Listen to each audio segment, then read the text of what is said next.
আমরা মা বাবা নিয়ে এখন যাচ্ছি পুরান ঢাকাতে। পুরান ঢাকার একটা ঐতিহ্যবাহী দোকান আছে, যেটা দেখলাম আমি অনলাইনে। নিউ ক্যাফে কর্নার বোধ হয় দোকানটার নাম। দোকানটা প্রায় 75 বছরের পুরনো। যাচ্ছি সেখানে আমি আর মামা। এখানে একটা নাকি কাটলেট পাওয়া যায় খাসির মাংসের। তো সেটা খাবো, মানে খেয়ে টেস্ট করে দেখবো যে সেটা স্বাদ কিরকম। মামা খাবারের রিভিউ দিবে। তো চলেন দেখা যাক।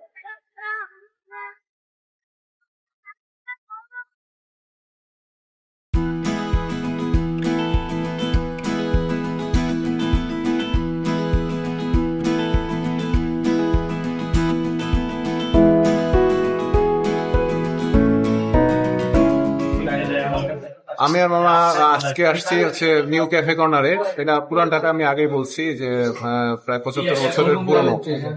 তো আমরা আজকে এখানে নিব ক্রাম চপ। আপনাদের জন্য আমি খাবারের লিস্টটা দেখাই।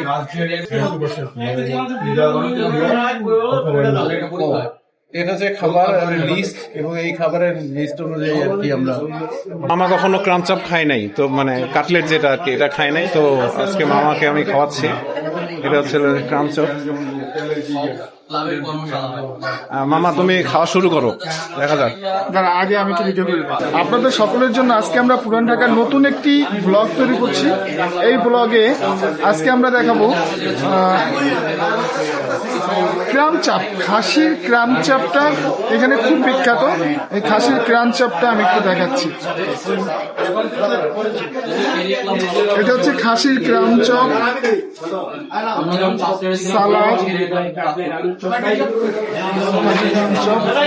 আমরা মামা ভাইগনা একসাথে আসছি এবং এইটা আমি কখনো খাই নাই, এটা আজকে ফার্স্ট। অবশ্যই অনেক মজাদার হবে, অনেক সুস্বাদু হবে। আপনারা আমাদের ব্লগে সবাই লাইক করবেন, কমেন্টস করবেন এবং শেয়ার করবেন, প্রচুর প্রচুর শেয়ার করবেন। তাহলেই আমরা নতুন নতুন ব্লগ তৈরি করতে পারবো। ধন্যবাদ। এখন আমি আপনাদেরকে একটু খেয়ে দেখাচ্ছি।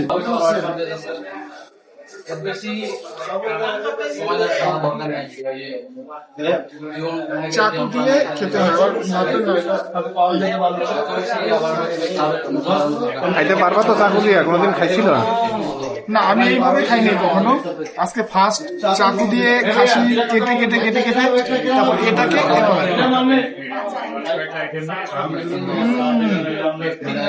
দারুন। সাথে সালাদ। চমৎকার। আপনারা অবশ্যই পুরান ঢাকায় আসলে এই গ্রাম চপটা খাবেন, আর আমাদের ব্লগটাকে আপনারা বেশি বেশি শেয়ার করবেন প্লিজ। মামা তো খাওয়া শুরু করলো, এখন আমি শুরু করি। দেখা যাক কিরকম হয়। খাওয়া শেষে আপনাদের জানাচ্ছি কেমন লাগলো। মামা, ক্রাম চপ তো ফিনিশ করলাম, কেমন লাগলো? খুবই ভালো লাগলো, খুবই মজাদার এবং সুস্বাদু। আমি প্রথমে খেতে চাইনি, কারণ সবসময় কখনো খাইনি। আর নিরামিষ খাওয়ার মতো অবস্থা।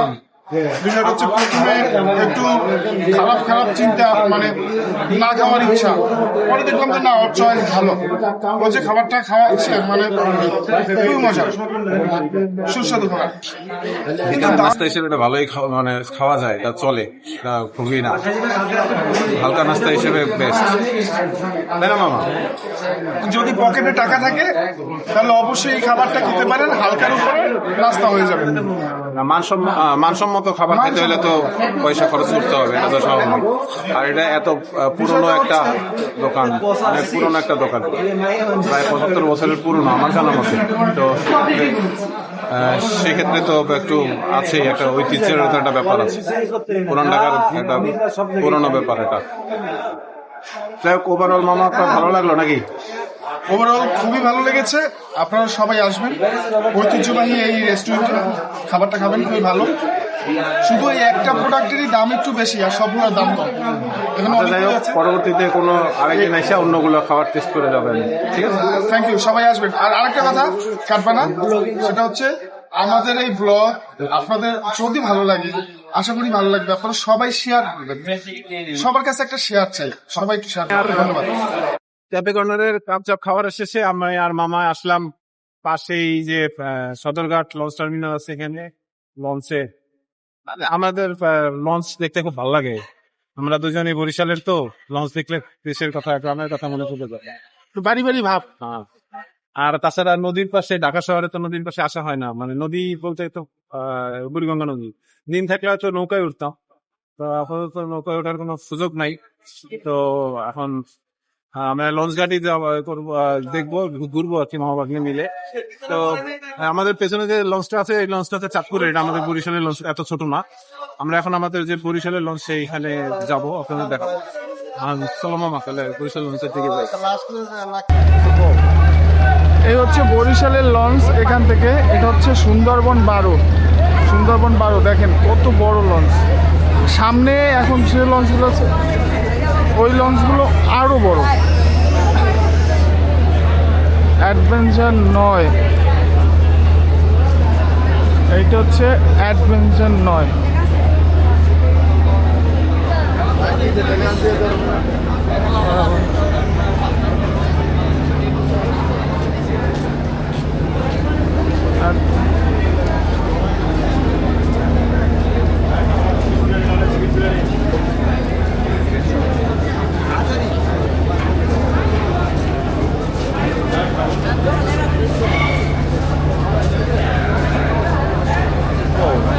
এইটা হচ্ছে অ্যাডভেঞ্চার 9, বিশাল বড়। আর এটা হচ্ছে Parabat 12, same adventure 9, Parabat 12, M খান 7, অনেক বড় লঞ্চ। এই লঞ্চ তিনটেই হচ্ছে বরিশালের সব থেকে বড় লঞ্চ।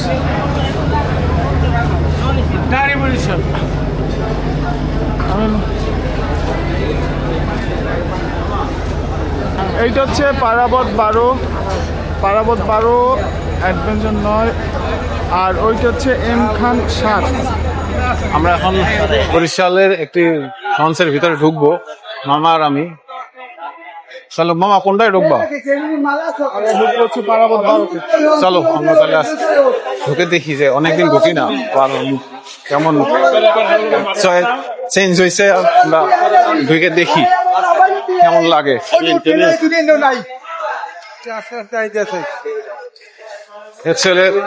লঞ্চের এন্ট্রেন্স, এখান থেকে আর কি ঢোকার পরে ছিল ডেক। এখানে মানুষ দেওয়ার মানুষ যেতে পারে অল্প টাকায়। আর ডান দিকের যে সিঁড়িটা, এটা দিয়ে হচ্ছে কেবিনে যাওয়ার রাস্তা। এখান থেকে আমরা এখন কেবিনের দিকে উঠতেছি। এই সিঁড়ি দিয়ে আর কি পুরো কেবিনে যাওয়া যায়। এখানেও মানুষ অনেকে থাকে, এখানেও ডেক হিসেবে ব্যবহার হয়। আপনারা দেখতেছেন কত সুন্দর। যেহেতু এখন একটা উৎসবের সময়, এই কারণে মানুষজন একটু ভিড় বেশি থাকার কারণে লোকজন যাচ্ছে এভাবে। এটা ছিল বারান্দা, যখন লঞ্চটা ছাড়ে তখন এই বারান্দা দিয়ে খুব সুন্দর লাগে। ডান দিকে এগুলো সব হচ্ছে কেবিন, মানে একটা রুমের মতো। এই কেবিনে করেই আর কি বাসার মতোই দিল্লি বরিশাল যাওয়া যায়। যদি বের হয় আবার তো এই দিকটা হচ্ছে 3 তলায় যাওয়ার সিঁড়ি, এখানেও কেবিন আছে। এটা হচ্ছে 3 তলায় যাওয়ার কেবিন।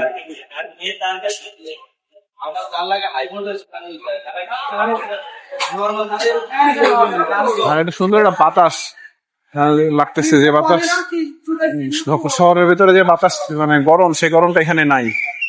খুবই বাতাস সুন্দর লাগতেছে। আমরা এখন লঞ্চের সামনের দিকে যাচ্ছি। সামনেটা আমরা 3 তলা থেকে দেখবো যে কেমন লাগে প্লাটুন। অন্য অনুভূতি। আমি যে কয়েকবার লঞ্চে ভ্রমণ করেছি না, লঞ্চটা ছাড়লে পরে খুব সুন্দর লাগে। বিশেষ করে সামনে যখন বাতাস লাগে না, বাতাস, নদীর ঠান্ডা বাতাস গুলো যখন লাগে, তখন খুবই ভালো লাগে। মনে হয় যেন মানে প্রাণটা জুড়িয়ে যাচ্ছে এরকম। এই যে আমরা এখন সামনে আছি, সামনের ভিউ। আমাদের পাশে আছে এম খান 7 লঞ্চ, আর ডান দিকে আছে, ডান দিকে লঞ্চটার নাম দেখতে পারতেছি না। আর আমরা জানি কোন লঞ্চে উঠছি মামা? পারাবত 12। আমরা উঠছি পারাবাত 12। পারাবাত অনেক অনেক পুরনো লঞ্চ, পুরনো লঞ্চ এবং বড় লঞ্চ। সব থেকে বড় লঞ্চ পারাবত লঞ্চ। খুবই বড় লঞ্চ। আমি অনেকদিন আসলে লঞ্চে ভ্রমণ করি না, তো আমি খুব একটা আইডিয়া নাই। এখন কিন্তু একসময় রেগুলার যাইতাম। বরিশাল ঢাকার সব থেকে বড় লঞ্চ হচ্ছে পারাবত 12। হ্যাঁ, যাই হোক। এবং যায়ও সবার আগে। এবং এটা অনেক স্পিডি, এটা অনেক স্পিডি এবং মানে খুব তাড়াতাড়ি যায়, খুব তাড়াতাড়ি বরিশাল পৌঁছায়। আমরা একদম এখন একদম সবার উপরে উঠবো, অর্থাৎ যেখান থেকে ডেক বলে হয়, যেখান থেকে লঞ্চ পরিচালনা করে সেইখানে আমরা যাব। সেখান থেকে আমরা আপনাদের দেখাবো যে কিভাবে লঞ্চে করে। তো লঞ্চ জার্নি ভালো লাগে, যদিও একটু ধীর স্থির, তবুও আপনার এক রাত্রর জন্য প্রস্তুত। আমরা এখন এখান থেকে ডেকে যাচ্ছি, অর্থাৎ এখান থেকে ড্রাইভার সারেং যারে বলে, সে কিভাবে লঞ্চ চালায় সেটা দেখায়। এটা লঞ্চের প্রথম ছাদ, এটা লঞ্চের উপরের অংশ। এখানেও মানুষ যায়, এটা পাশের লঞ্চের ছাদ। এই ছাদটা ওরা ডেকোরেশন করে দিয়েছে মানুষের জন্য, সবার জন্য যেন সুন্দর দেখায়। আর অ্যাডভেঞ্চার 9 পাশে ছাদটা দেখলে দিনের বেলা হলে আপনারা বুঝতে পারতেন যে লঞ্চটা কত বড়। মামা পাইপ দেখো, লঞ্চটা কত বড়। তারা লঞ্চের ছাদটা খুব সুন্দর করে, আগে লঞ্চ গুলোতে ছাদ এত ডেকোরেশন করা থাকতো না, কিন্তু এখন বর্তমানে লঞ্চ গুলোতে অনেক সুন্দর ডেকোরেশন করা থাকে। বিশেষ করে পাশে আমাদের পাশের যে লঞ্চটা, সেটা ডেকোরেশন খুবই সুন্দর।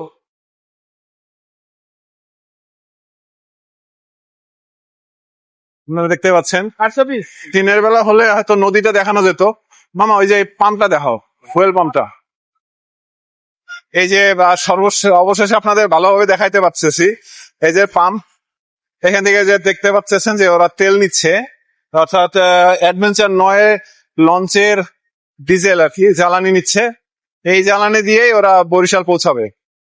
তো এইভাবে প্রত্যেকটা লঞ্চে জ্বালানি ভর্তি করা হয়। এগুলো হচ্ছে ট্যাঙ্কার। সুন্দর একটা পরিবেশ, সুন্দর একটা বাতাস। এই তো লঞ্চ আসলে এই জার্নি নিজে থেকে না করলে বোঝা যায় না যে জার্নিটা কত কমফোর্টেবল। তো আমরা যারা দক্ষিণবঙ্গ যদি কারোর ভ্রমণ করার ইচ্ছা থাকে বা প্রোগ্রাম থাকে, তাহলে আপনারা লঞ্চটাকে ভাবতে পারেন যাত্রার একটি মাধ্যম হিসেবে। কারণ হচ্ছে লঞ্চটা খুবই কমফোর্টেবল।